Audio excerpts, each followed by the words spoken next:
ang aking paglalakbay sa buhay nang ikinasal sina mama at papa noong taong 2003. Fast forward tayo sa taong 2004 nang may ipinanganak na anghel sa mundong ito, at yun ay ako.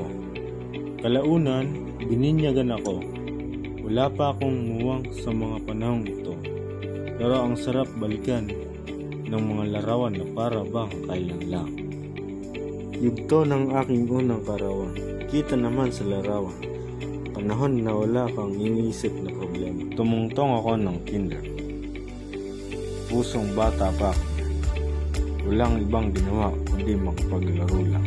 Ito nga pala yung dalawang auntie ko na lagi kong nalalapitan sa oras na ako ay may problema. Habang ako ay nagkakamuwang sa mundong kinamulatan na walang ibang inisip kundi kasiyahan. Pagtatapos ng elementary, batch picture aking nilagay sapagkat wala na akong ibang larawan kasi di ako nakasama umakyat ng stage nung ako ay nagtapos ng elementary. Ang simula ng paglalakbay sa sekundary, ito yung unang beses na makasalamuha ako ng ibang tao. Dito ko naranasan yung sabi nila, high school life ay enjoy lang at may halong kalokohan. Yan naman si Sir Dan Ferret. Siya yung guro ko nang ako ay nag-senior high. Isa siya sa humubog sa aking pagkatao at tumulong para matuto sa buhay. Di nagtagal, naging isang mabuting kaibigan.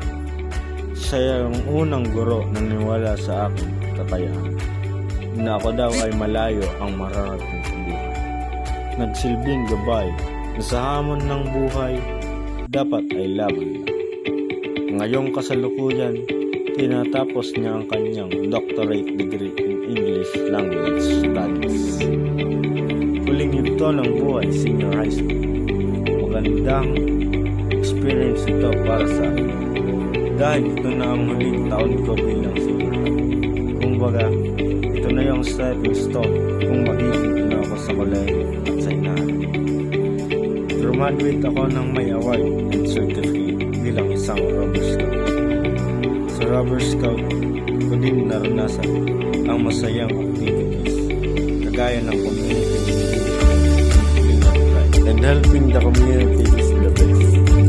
At dito na nagtatapos ang kwento.